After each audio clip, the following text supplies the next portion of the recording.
Le livre que j'ai choisi s'appelle Les Royaumes de Feu. Il a été écrit par Thuy T. Sutherland. C'est le 3e tome de la série. Winter, un jeune aigle de glace, est triste car son frère Grésil a été capturé lors d'une guerre. Il tente tout pour le retrouver et il parvient enfin.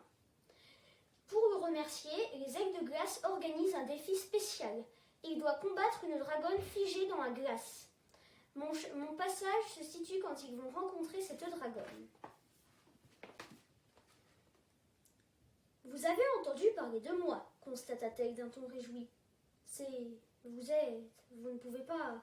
Winter n'arrivait pas à formuler une phrase complète. Oui, confirma la dragonne de nuit, votre plus ancienne et terrible ennemie. Vous êtes toujours tous surpris. Je me demande quel est l'intérêt de capturer et de geler son pire ennemi si on ne le dit à personne. Vous n'avez donc pas envie de le crier sur les nuages, pour que tout Pyria sache à quel point vous êtes dangereux et puissant? Vous ne pouvez pas être encore en vie au bout de tout ce temps, réussit finalement à articuler Winter. Elle replia les ailes. Une volute de fumée monta de ses naseaux. Après un court silence, elle répondit. Non, ne dites rien. Je ne veux pas savoir combien de temps s'est écoulé. Je ne les reverrai jamais de toute façon. Elle désignait la grotte d'un mouvement de queue. Cadeau de votre reine, j'ai été figée dans le temps. Je ne vieillis que lorsque je suis dégelée, comme en ce moment.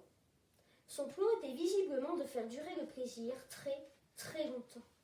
Des milliers d'années, pensa Winter, abasourdi. Elle a déjà passé 2000 ans ici. Le don de vengeance, murmura-t-il. Pourtant, la reine Diamant avait déjà fait son offrande bien avant que son fils ne soit enlevé, ce qui signifiait qu'elle avait dû avoir de nouveau recours à sa magie Animus pour créer cette prison. Cela l'avait-il rendu folle? Il ne se rappelait pas avoir lu dans les parchemins d'histoire ce qui lui était arrivé après la disparition du prince arctique. Eh oui, confirma Fatal, on peut dire que ma belle-mère et moi nous entretenons une relation compliquée. Il entendit un crissement de griffes sur la glace dans son dos et vit soudain un éclair blanc bleuté lui passer devant.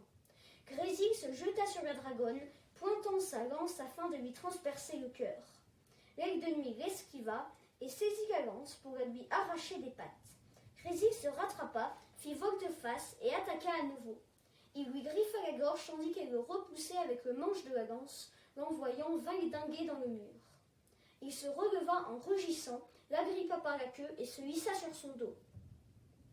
Il planta ses griffes dans la chair entre ses omoplates et tira comme s'il voulait lui arracher la colonne vertébrale.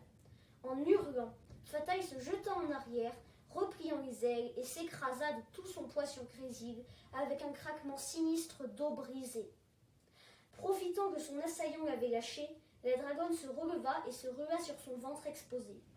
Elle posa une patte sur sa queue pour le bloquer et leva la lance, prête à l'empaler.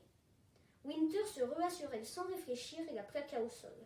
Ils roulèrent sur la glace, échangeant coups de pattes et coups de griffes. « Non mais les ailes de glace sont de plus en plus bêtes chaque année ou quoi ?» s'étonna-t-elle. « Tu n'as donc pas envie de remporter le défi ?»